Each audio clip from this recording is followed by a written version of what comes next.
Hello everybody, how's it going? Welcome back to the channel. Welcome back to another one of our weekly Attack on Titan final season discussion videos. Today we're here to talk about episode 23, Sunset. Before we get into that though, here is indeed your gold star. You got a gold star for last week, hit the like goal this week. I'm going to set the like goal at 200 likes. Let's see if we can get to this video to 200 likes and I'll gift you a gold star for the next video. But speaking of this video, as you can probably tell, either by the thumbnail or the title, I'm not sure which one, I've decided that now is the best time to go back to a classic. What do I mean by a classic? Well, if you remember when I used to cover the first half of the final season, which feels like forever ago, I used to make little rant videos when I was feeling particularly saucy about some character, and that usually meant Gabby. However, that also meant my now least favorite, actually most hated, I would say, most hated character in the whole thing. I hate Floch so much. I hate him. I hate his dumb face. I hate his dumb voice. I hate everything about him. That's not to knock the Seiyu, by the way. But like, I hate his face. Hate his obnoxious attitude. Hate everything about him. Hate him. I just hate him. I can't stand him, right? And the thing is, I do think that he is written in a way to be this character that you're like supposed to be like, oh, this absolute bastard, right? Like everything he does, I'm like, ooh, right? Like, ooh, everything about Floch. I think Floch might be one of my most hated. Like, I would consider Floch one of, like, I need to rework my worst boys. I made this like meme where it was the worst boys in anime, and I listed like a couple of my worst boys. Floch is absolutely a worst boy. I really should have put Floch in the worst boys because he is one of the worst boys. Like, I hate this man with everything I got. I cannot stand Floch. I hate his pompous, self-entitled, self-important attitude. I cannot stand how he thinks that his pain somehow is better or like stronger than the pain of the characters that we've seen get put through the friggin' ringer. I cannot stand how fucking important he is now. Like, I can't stand his, like, okay, so here's the thing, right? This might be amplified because my partner Stella and I have been catching her up on Attack on Titan. We are now, we watched seasons 2 and 3 in the span of, I think, 3 or 4 days. So we are now at Attack on Titan, the final season. Because of this, though, it means I've had to put up with Floch for the last few days. So he's been driving me absolutely friggin' insane because I've always disliked this character. I've always found him whiny, and then I found him self-important, right? Like, I can't stand this friggin' kid, right? Like, if there's a character in fiction that I would punch in the nose, it would be this guy. I cannot stand him. So the fact that I've had to put up with him for the last few days... And it's so funny, too, because, like, I was telling Stella that, like, this friggin' guy, so we paused, right? We paused for a moment to laugh about this one scene, and in the background, you can see Floch, and he's not introduced yet, you just see the back of his head. He's about to have his first line in the show, and I was like, oh, like, I could just feel it. I saw it, she's like, why are you so mad? And I was like, him! And it's him! Like, I just got so mad. And she's like, he can't be that bad. By the time we got to the end of season 3, she's like, oh my god, this friggin' guy. And I was like, I know, he's the worst. He's the worst. And the funniest part, and I didn't say anything, because I'm trying not my best to not be like, that's very funny in hindsight, because there's a lot of things in seasons 2 and 3 that are very funny in hindsight. Not funny, but tragic, right? But in this case, very funny, is Floch telling off Eren in season 3.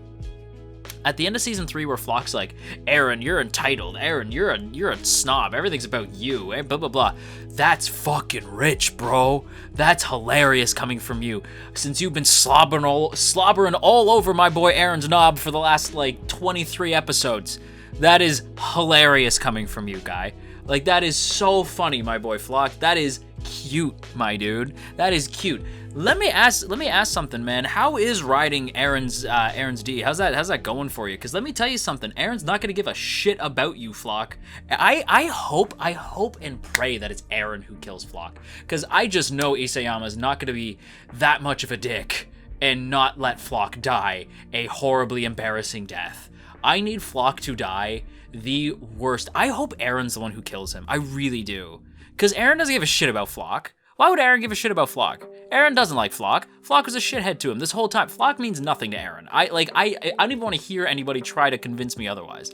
I refuse that shit. Right? Floch just wants to. Floch just Floch is just. He's self-preserving. Floch doesn't give a shit about Aaron. Right? Like, Floch being like, I am a Jaegerist, and I am Aaron's will, and blah, blah, blah. It's like, no, you don't. No, you're not. No, you're not. You're a little scumbag that was, for whatever reason, Isayama's cruel prank on everyone when it should have been fucking Marlowe who stayed alive. It should have been Marlowe. Shouldn't have been Floch. It should have been Marlowe. Marlowe and Hitch should have gotten to be happy ever after. Like, it shouldn't have been Floch. Like, the fact that Floch survived... He's been a whiny little shit ever since. And he thinks he has everything figured out when this guy is just the friggin' worst. When he starts talking to Jean, like he knows this man, I wanted to slap the taste buds out of his mouth. Like, I was so mad. When I tell you, I was so mad. Because the way he's like, Jean, you know, didn't you, like, go back to the cocky, like, laughy guy that you used to be? You used to want a cushy job with the military police, right? You know what happened? Jean met somebody who changed his perspective. Jean met Marco, who is one of my favorite characters of the whole thing, and he's barely in the show. Jean met Marco, and he changed his perspective. Jean met people in the Scouts and learned that, you know what? Sometimes you gotta be the guy who marches forward for the sake of other people. Sometimes you gotta be the one who steps up to the front line. Unlike Floch, who's willing to hide behind everything, gets tricked into joining the Scouts thinking like, oh yeah, this'll be great. And then once he's actually faced with something scary, he folds like a deck of cards.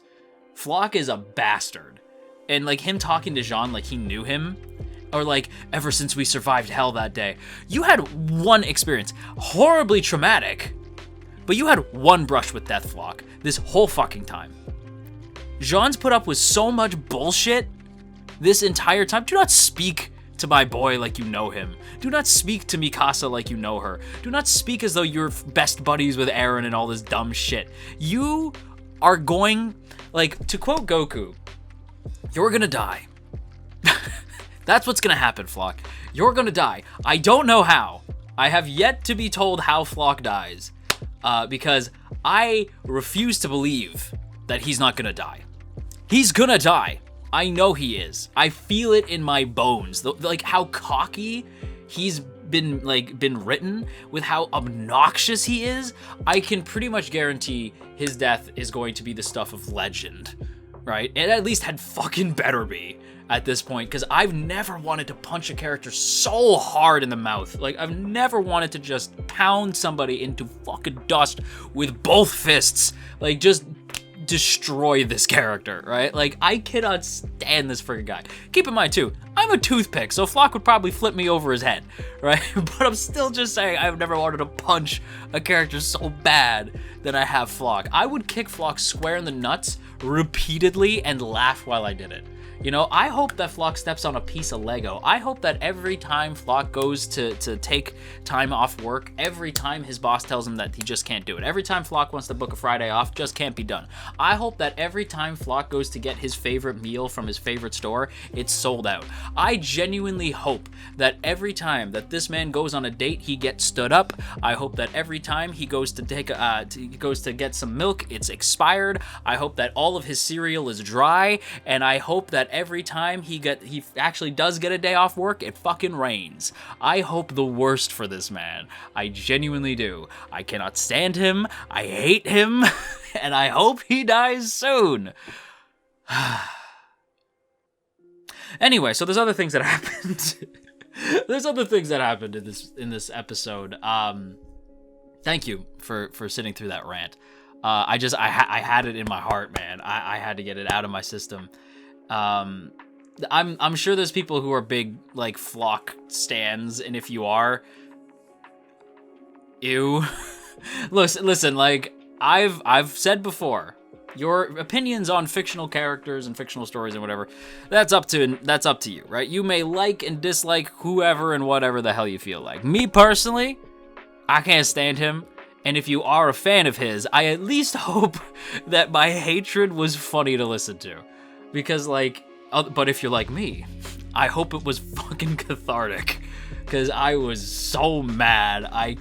So mad, right? Like, this little shit. Like, Annie came back, and I was more upset. And I have spoken longer about that than I likely will about Annie. And I was so hyped to see Annie. But the second Floch showed his stupid face, just wanted to scream, right? Like, anyway, like I said, if you hate Floch as much as I do, I hope it was cathartic. If you love Floch, then I hope it was at least funny to listen to. And if you're somewhere in the middle, are you not entertained? Is all I can say. I certainly hope you are. But enough about Floch. Let's actually transition over to talking about something else. Let's talk about Annie. Annie came back into action this week, and I think having her reunite with Hitch was actually really clever. Like I said, I do wish that Marlowe got to live instead of Floch, so that Hitch and Marlowe could have lived happily ever after, because it sounds like Hitch is having a lot of guy problems, according to Annie. Hitch is also, like, another character that I just love. I don't know what it is about Attack on Titan and, like, side characters, but they're great. But, like, Hitch's interactions with Annie I thought were really funny, because, again, like, Hitch is a character that I really like. So when Annie gets the drop on her, I'm not gonna lie, I was like, if Annie kills Hitch, I'm gonna scream. Right? Because it's like, Annie, you've already done enough. Do not do this shit. Right? And then, but Hitch literally just yeets Annie, and she's like, dude, I thought you were a granny with how weak that hold was. Right? So we could tell, like, Annie the granny is, Granny Annie, is very weak. Like, she's just come out of the crystal, so she's in, like, really, really rough shape. So she tells Hitch, like, I already cut myself, so at any point, I could turn into a Titan. Right? And Hitch is like, oh yeah? Let's see how that works. I guarantee you your body's too tired healing itself. And Annie's like, you want to take that bet? You want to make that gamble? Right? Oh, gamble, I just thought of Erwin. But like, you want to make that gamble? Right? And Hitch is like, no. And so they get on a horse and they go. But what I loved about the Hitch and Annie dynamic is hearing about Annie's upbringing, because like we knew a little bit about it. Like we've known a little bit of Annie's past, but not a lot, right? We saw it a bit at the beginning of the final, and we've heard like things here and there, but like for the most part, we don't super know everything about Annie's story, right? We know that the things we know is that Annie, like the thing we knew is that Annie was a warrior. She was a bit of a badass. She had some sort of relationship that was rocky with her dad, and that was about it. But now we get to actually see, and we find out a lot this week. Like, the fact that Annie was awake the whole time. That's really messed up. Like, at the very least, like, Ymir, when she talked about being a Titan, said that, like, being a Titan is, like, you don't really remember much about it, right? Like, so when you're a Titan, like, you're there, but it's like a dream.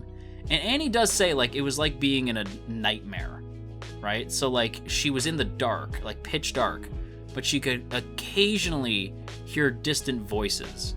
So she's, like, awake, stuck for 4 years in pitch black, alone. Like, that... Annie, like, I don't want to hear a bad word about Annie. Annie is another, like... Annie's pretty great, I'm not gonna lie, right? But the fact that Annie is, like... So Annie, like... was in there, like, actually aging, you know, like, actually existing in time. Like, it's not like she was frozen in time, right? It's not like she was frozen and, like, she was, like, she came out, like, being like, where am I? What's going on, right? Like, she was like, holy shit. Like, when she landed, she's like, oh my god. Like, this is it. This is the end, right? Like, it was crazy. But hearing her explain to Hitch that for a long time, she lacked empathy. Like, she didn't care about anything. Like, growing up, she never cared about what lived or died, right? But when she was about to leave, her dad, who I hope did not fucking die, because we see him later, and it looks like he gets shot, and I swear to God, if he's dead, I'm going to be very upset. Because, not that I care about her dad or anything, I just want Annie to get home to her dad, because that's what Annie wants. But, like, Annie... had lacked empathy in a big way.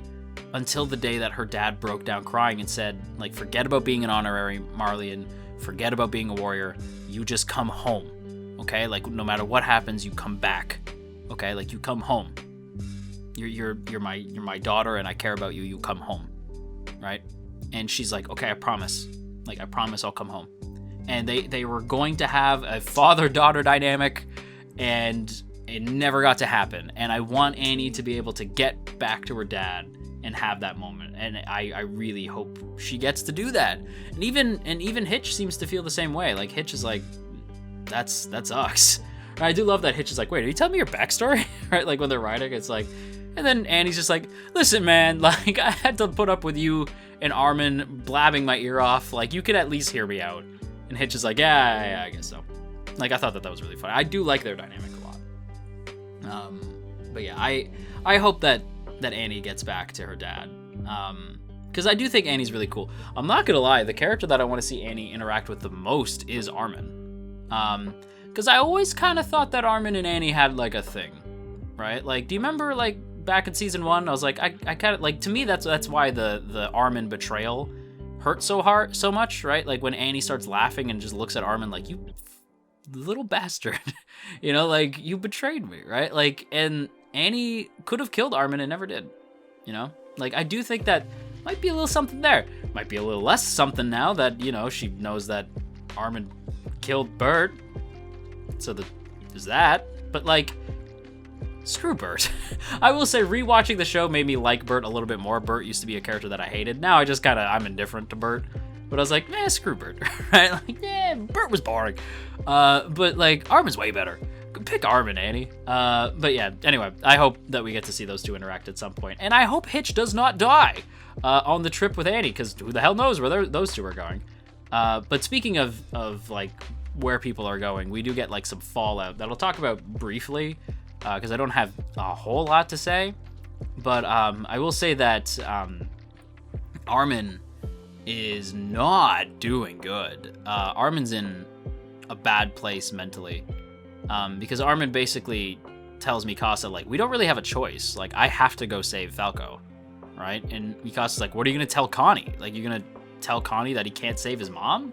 Armin's like, I have no idea what I'm gonna tell Connie. Like, I really don't, right? Like, so Armin's in this position where he's like, I have no idea. Like, I'm just gonna tell him that maybe your mom should stay an Upside Down Titan, right? And Armin, you could tell, is just like, I got nothing, right? Like, Armin feels like Tony Stark at the beginning of Endgame, right? Like, I got no plans, no data, I got nothing for you, liar, right? Like, just like, that's how Armin feels, right? Got no plans, no backup, nothing, nada, zilch, liar, right? Like, that's how Armin feels right now, because it's just like, Armin's got nothing, no plan, no backup, like, nothing, right? And he yells at Mikasa over it. He yells at Mikasa, which I don't think I've ever seen Armin do. Like, I've seen him get mad here and there, but I've never seen it, like, the way that he, like, yells at her. That sucked. I was like, that was harsh, right? And I felt bad, because Mikasa's just like, we need to figure out what we're gonna do about Eren. And Armin's like, what do you want me to do? You know what I mean? Like, Armin's like, what the fuck? What am I supposed to do? Walk up to the gigantic whatever the hell it is that Eren became? I don't even know. What am I supposed to do? Just climb up his friggin' spine and be like, excuse me, hi, Eren, could you maybe not do the rumbling? Have you considered maybe not doing it? Like, what am I supposed to do, right? Like, Armin's just asking Mikasa, like, what do you want me to do? Right? But he, like, lets her have it. He's really kind of harsh about it. And then as he says all that, like, you see him, like, sit there and dial it in, and he realizes, like, man, I was the wrong person. You guys should have picked Erwin. And then I just felt my heart break into 1,000 pieces, because I literally watched them make that decision last night. We literally finished that season last night. We finished season 3 last night. That just happened to me again. Like, I have seen that scene like 1,000 times, but I rewatched that whole episode again, that whole finale. I rewatched all that shit again last night. So that shit hit me so hard, because I am still, like, I feel like I'm re-mourning the loss of Erwin, because Erwin is, like, one of my favorite characters in fiction, let alone just Titan, right? Like, Erwin is my like one of my toppest tier husbandos, like top 10 husbandos of all time.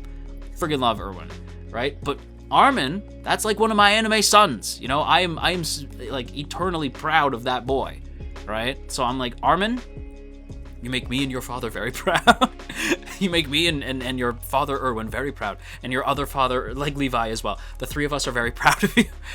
Like, it's like we're all proud of you, and your mom Hanji as well. Like, all four of us are very proud. We're basically one, like, we're four big parents for Armin and the rest of the crew. But like, I'm very proud, you know. Like, Armin makes me proud. So hearing him say like, Erwin wouldn't have snapped at you, Erwin was the right choice. I don't know what to do. Erwin might have actually had a plan. I got nothing. Right? It's like, damn. I don't like seeing him like that. That friggin' scene with Gabby and Kaya also made me like really emotional. Because I was like, man, I like seeing this. And when Kaya's just like, Gabby, I don't like that. Mia's better. And Gabby's like, what the hell? All right? And then they hug, and it's just like, goodbye Kaya. And then goodbye Mia. And it's like, oh, so sad. And Connie, man. Connie, Sasha, and Jean are like my favorites, and like some of my favorites in the show. I have many favorites. The show is such a good cast. Except for he who shall not be named.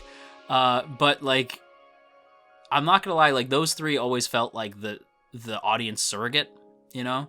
So seeing Connie tricking Falco into thinking that like they're on the same side and like knowing what he's gonna do just breaks my heart, you know? It's really sad. Also, Levi is still alive. I told you. I'm not even like that. That didn't even surprise me because I was like, yeah, of course he's alive. I told you. Why would he die? That man. Listen. Okay.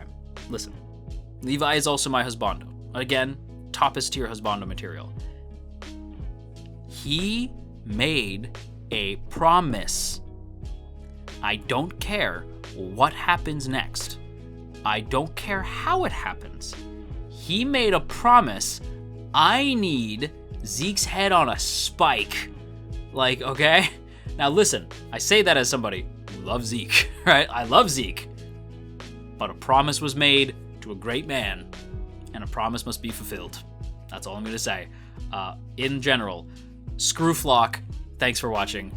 Outro. And there you have it, everybody. That is gonna wrap it up for today's video, so I hope you guys enjoyed. If you did, don't forget to boop that up snoot, share if you care, leave a comment down below, and of course make sure that you hit that subscribe button, ring the bell, and set notifications to all. Let all of AniTube know that you are here, and if you haven't done so already, go ahead and check out our Discord so that you can actually be notified when new videos go up. And of course, you'll also be notified when we're streaming over on the other website that starts with a T. On top of being the best way to get notified for new videos, it's also a good place to discuss with fellow anime fans and stuff like that. So if that sounds cool to you, go ahead and join us over on the Discord. Link down in the description. Also linked to the description is our Patreon page, and that, along with the join button right beside the sub button, are great ways to help keep this channel afloat.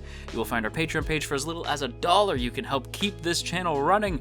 And of course, a big thank you I have to give to our masters of masters, the true legends: Asaki VT, Elizabeth Just Elizabeth, JCran23, Jeremy P, Matt87 Eagle, Shadow Creative, Shiorans, Stephen G, Stevie W, Trapmaster, Trevor W, and Tristan G. Thank you all so much for being so freaking cool. I really love and appreciate all of you guys for your tremendous support of this channel. And if you too would like to have your name shouted out at the end of videos, once again, go check out that Patreon link in the description or hit the join button right beside the sub button. Either way helps out a ton. And that's it for me. So until next time, clean your room. Just trust me, a clean room is a clean mind. Maybe do some Tai Chi. You know, maybe drink lots of water and brush your teeth. And yeah, have a good day. Bye.